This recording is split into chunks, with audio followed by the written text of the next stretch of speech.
Thank you so much for being on today, Ashley. How are you doing? I am good. How are you? Good. I'm excited to talk today. Delegation is one of my favorite things to talk about, actually, because it's something I've been focusing on in my business. So, to start with, could you tell the listeners just about you and what do you bring to this world? Yeah, absolutely. So delegation is definitely one of my favorite things to talk about too. I am Ashley. I founded Elevate Virtual Business Solutions. We're actually in our second year anniversary month this month. So really exciting time for us. And basically, in essence, what we do is we are an agency that provides admin and operations support to small business owners, entrepreneurs, C-level execs. So really just trying to take the back end of their business and handle it for them so they can focus on the growth. So obviously with that is delegation strategy and how to do it well. That's something that I'm really passionate about, is not only making sure that our team members are taking the tasks off of our clients list, but also when you hand off something and do it, truly take it off their list and their plate and you do it well, it comes off the business owner's mind. Because I think oftentimes when business owners are delegating, it still lives in their brain and they're still thinking about it at 2 o'clock in the morning and all of that. Mhm. And so what we really focus on is not just doing it, but doing it to the extent and doing it well so that it truly is off of their plate and they're able to focus somewhere else. Yes. Well, congratulations on 2 years. That's amazing. Thank Yeah. you. Yes.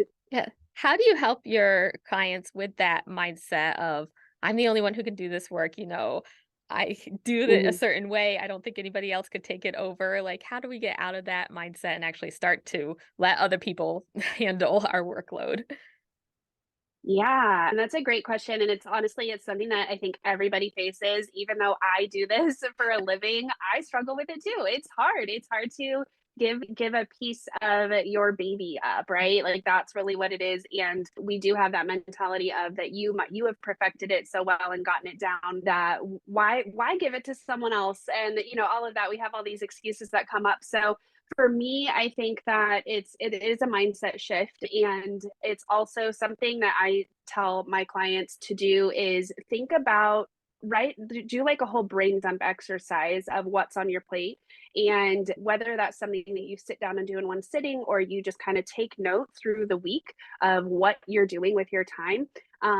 Make note of this list and go through it after the fact and highlight what am I doing daily that maybe doesn't have to be done by me? So first ask that, like, okay, yes, are you able to do all these things? Absolutely, you're able to do it, but should you be? Or is there an area that maybe it doesn't have to be me? And that's a really good place to start. And so I think that that exercise just brings awareness. So first, we just need to be aware of all the things that we do day to day that maybe doesn't have to be us. And that's where you can start thinking about delegating. And okay, here's these 5 to 10 to 20 things, whatever it might be, that actually, if I were to delegate, I could do it here. These are the things that I could do.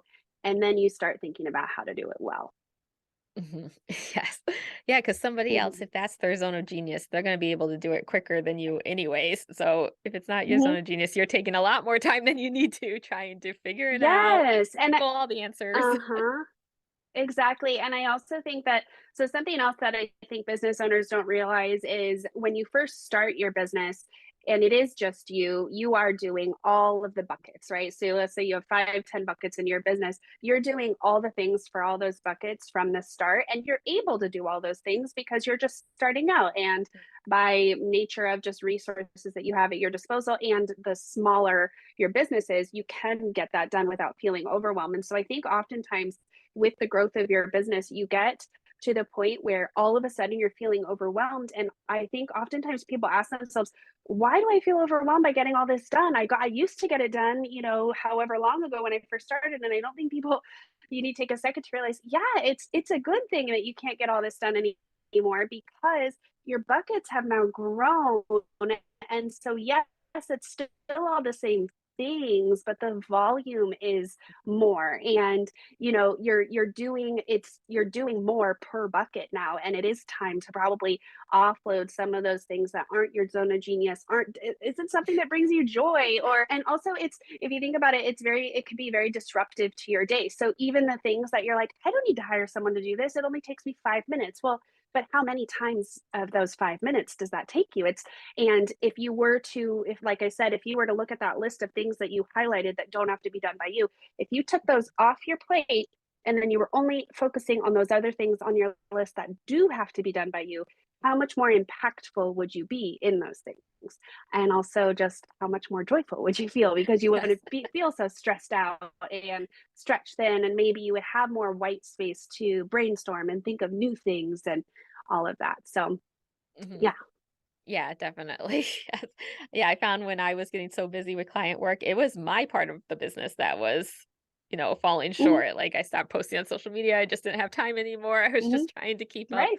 with my client work. So do you find a lot of people start with delegation within their own business or with helping with their client work? Yeah, that's a great question, and I think that really just depends on the business and also the person. You talk to some people and they're like, "Oh, give me marketing any day of the week, and I love it. I thrive." And you have some people who are like, "Please take that off my plate," or maybe it's bookkeeping first. Or I mean, it really just all depends on the business and the person as well. So I think that going through that exercise and paying attention to, in your for your own work, day to day, week to week, month to month, what feels like it doesn't have to be you, and you don't want it to be you anymore. It really is a personal choice, and whatever that is, what's that one next person who can cover as much of that for you as possible, and then kind of build from there. Mhm. Yeah, my first thing was helping with client work because I was just overwhelmed with too much. I'm Mhm. like, I need to hire Yeah. somebody to actually help take a little bit of this client work off my plate so I can actually see Yeah. what needs to be done in my business. Yeah, absolutely, absolutely, because for you, you needed that support of getting the things done so that way you could show your face, like you said, more on social media. Mhm, And whereas maybe someone else is like, I can't do social media, I don't want to do it, I'm going to hire someone else, and I love my client work, right? So mhm, it just really depends on you, and what, again, like, you built this business because you found joy in doing what you do. You're good at what you do. So it's making sure that you're able to focus and give your energy to continue that, that mhm, we don't need to put away why we started it. We can continue to focus on that. mhm. Yeah, I do really like that because, yeah, once I had some of that client work off my mind, I was able then to focus because I needed my clients to be taken care of first for my own mindset Yes. to be able then to focus on Yeah. my business. So, yeah, just knowing what Yeah. you need to take care of first to be able to open you up to looking at other things.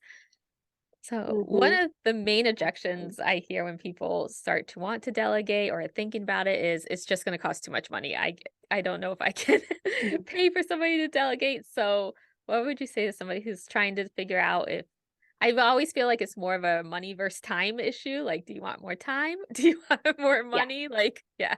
What Yeah. do you say to that? Yeah, absolutely. So kind of to the point that I had before, if you go through this like time audit exercise and define what has to be done by you versus what can be done by someone else. What I always suggest is, now let's talk through those. If you could go through what can be done by someone else, almost like define that by dollar signs, right? So you physically use a piece of paper for this exercise, and you can write out like maybe a $1 sign, as far as, if I the business owner, get this task done, it doesn't really bring any money to my business, right? Mm, Or if I, the business owner, get this task done, it brings a lot of money to my business. So I think that really making sure that you, the business owner, are focusing your time and energy on the things that do drive the business and bring in money to the business, and allow your first hire, if it is like a money issue, to handle the things that still are needed to move to, like, hold the foundations to support that growth that you're focused on, but maybe isn't necessarily bringing in money. Like, that is where I think, in order to focus on the growth, that you have to focus on the growth of your business. Because if you're so busy doing all these small or no dollar tasks, your business won't grow. So really, it's actually costing you money to not delegate, right? right. Sorry. It's okay. Um, It's I'm okay. I'm gonna recording pause so that way you can. I'm recording on 2 tracks, so they can just Okay. edit out that cough. I was trying to hold it in until you were done. I'm like, "Okay." Yeah, right. Okay, sorry It's if I okay. interrupted I your know. I thought. actually have a cough too, so it may Yeah, happen to okay. me. No, you're good. So I think another exercise that I also like to talk about is delegating well, as far as like how much is it going to cost you to delegate. So there's a lot of, and we can talk more about that later, but there's a lot of exercises and training that I actually go through with our clients upon onboarding in our company to train them how to delegate well. And that's the key for me. So making sure that when you're delegating and getting the task off your plate, as long as it's going, you're delegating to the point where you're setting them up for success, which in turn sets you up for success. That investment is invaluable. It's buying you back time, which is priceless.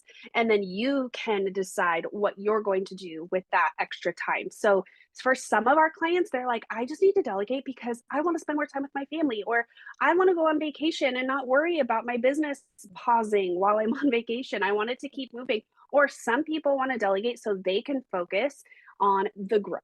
So there's so many ways of, looking at when you remove things from your plate, what you're going to choose to fill that with. And for me, that's really where that monetary investment comes in, is that it's up to you what that monetary investment is for. Is it for, more space, or is it for more growth? It's up to Mhm. you. But if you do it well, it really is priceless.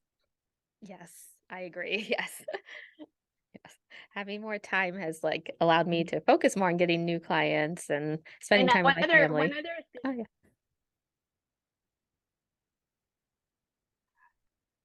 other thing that I forgot to mention is exercise that I love to do. You look at things that you do on a daily, weekly basis, is actually thinking about, okay, if I were to just even get 5 hours more of time per week, right, in my life to have, what would I get done? And if you were to think about, what do I charge per hour, or what would I want to charge per hour for my work in your zone of genius, right? In your area of expertise, as the expert in your field, what do you charge per hour? If it's, let's just say, $100 an hour. So for that $100 an hour, do you really want to be spending, say, 5 hours of admin work, right?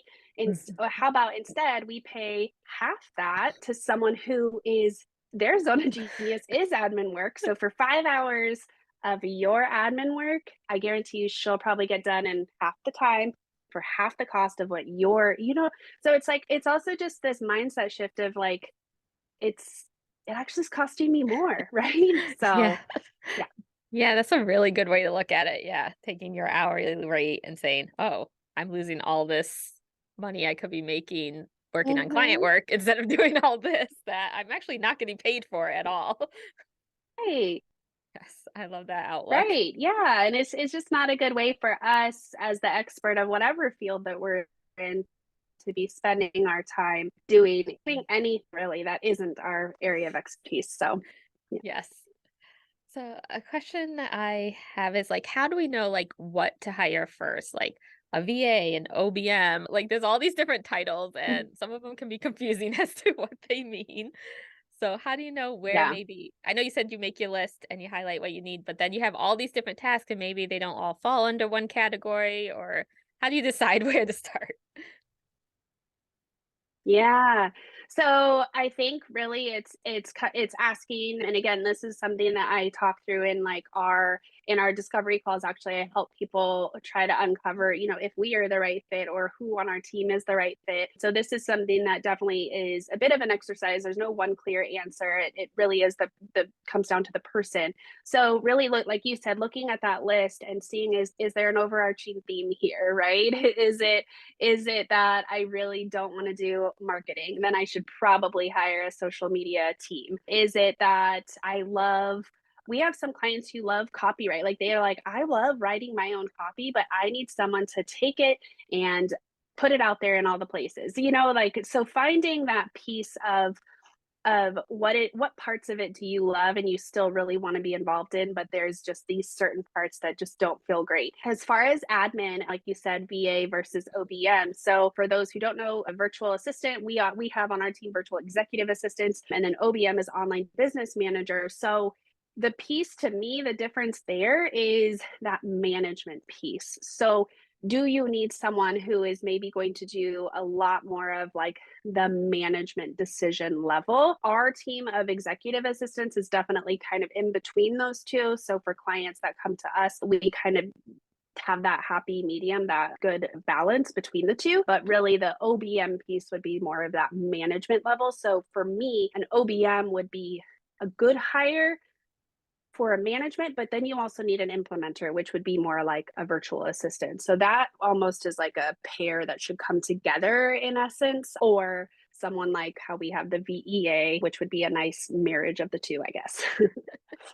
Yes, I love what you said where you don't have to give up everything. Like if you enjoy copywriting, write the copy and Hmm. then have somebody else put it out. And I always say that like with your Right. podcast, if you like copywriting, write your own show notes, you don't have to delegate those out, but if you hate Yeah, editing, delegate that out. So yeah, it's just exactly. picking and choosing. Exactly. Yeah, keeping the things that you enjoy doing and getting rid of Yep. what makes you cringe every time you have to sit down to start doing that. Exactly. Yeah. I mean, we had a client who came on and she's like, I have like 20 something blogs written, but I've never done anything with them Oh because wow. there's just that piece that just feels stuck. Like you just, and so it's like, oh, well, then let's get this out there, you know? So it's really important for us to know what we really love to do in our business and what we really, really don't love to do. And we need to partner with someone who loves to do those parts so they could be the yin to our yang and we can Yes. all move forward and continue doing what we enjoy, right? To just Yes. move the business forward. So, yeah, Sorry again. Ooh. it's okay. And all of a sudden, we got on, and my cough wants to start again. And you can't bring That's water in okay. here. I have tea. Yeah. Oh, you can't? No, you I can't have bring tea right liquids in. here because, oh my gosh. Makes sense, I guess. It makes sense. Yeah. Okay. Is there anything I didn't touch on that you want to talk about? Let's That was see. I actually can all my talk about questions. how to delegate successfully. Okay. Oh, yes. Okay, let's talk about that. So, if we're ready to delegate and we want to start finding the right person, how can we be successful at this? How can we get started and have success? Yeah, absolutely. And that is a huge key in making this happen. So, like I said, you want to, when as a business owner, when you make the decision to delegate, you want to make sure that it not only gets done, but that it really is off your mind, that ever churning, circle in your mind of the list. You want that to be off the list and off your mind. So, in order to do that, you want to know that it's done successfully. So, we do have a few tips that we go over with our clients. One is open communication. So, especially in the beginning, be prepared to over deliver on all the details when you're delegating something and also be prepared for a lot of questions. If someone is not asking a lot of that honestly would make me kind of nervous in the Yeah. beginning because I want to know that they're asking and thinking of all the possible things because when it's coming from a business owner who has done this for however long by themselves, they've never written it down. It all lives in their brain. And so when I'm delegating something that I've done all this time, I'm probably forgetting to say certain things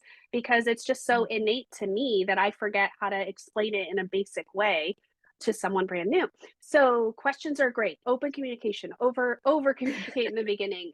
That's what it should be. Really detailed instructions and expectations, right? So if you are the person who when you delegate something and you know that for example, going back to copy, maybe there's certain words that you really don't like to use. There's certain fonts, there's certain exclamate too many exclamation points, things like that. So you really want to make sure that you are communicating clear expectations for the end result, the deadline, when you want it back, when you want to, how you're going to provide feedback, right? All of that needs to be communicated. Something else that I love to tell clients, especially because, like I said, this is typically something that they have done over and over themselves and they've never had to explain it. They've never written it down. So, what I tell them is, record a Loom video. The next time you go to do this, because this is something that you're doing already, record a Loom video as you do it. Talk us through it as you're doing what you're doing and then send that over to us. The reason why this works so well in conjunction with whatever email or delivery method that you're sending it over, but the reason why this works so much better than just the email or a quick screen share is because then now the person you're delegating to can watch it 100 times if they have to. They can pause it, they can rewind, they can watch it. Maybe it's a monthly task. I mean, if you were to show me today how to take care of something for you and it's done once a month, I might remember how to get it done today, but give me another month and I've probably forgotten half the steps because it's still brand new to me. So this gives me a resource to watch over and over if I have to.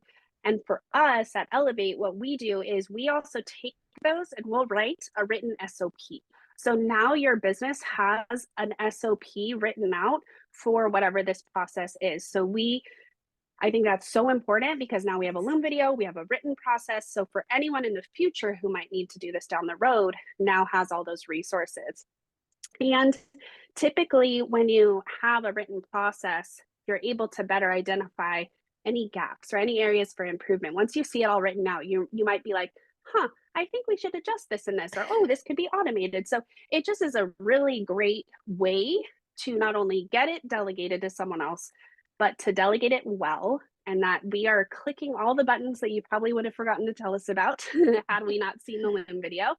And now we have a resource, right, that will be forever living on this process and an area to optimize. So in my opinion, that's the best way. And again, just going back, like really being open to communication from the start and through the whole process and giving feedback at the end and the end result. If there is something about that end result that you didn't love, please let us know so we don't do it again and we adjust accordingly and we note it on that SOP, right? Or if it was perfect, let us know that too. So like always be willing to have that open and honest feedback. Mhm.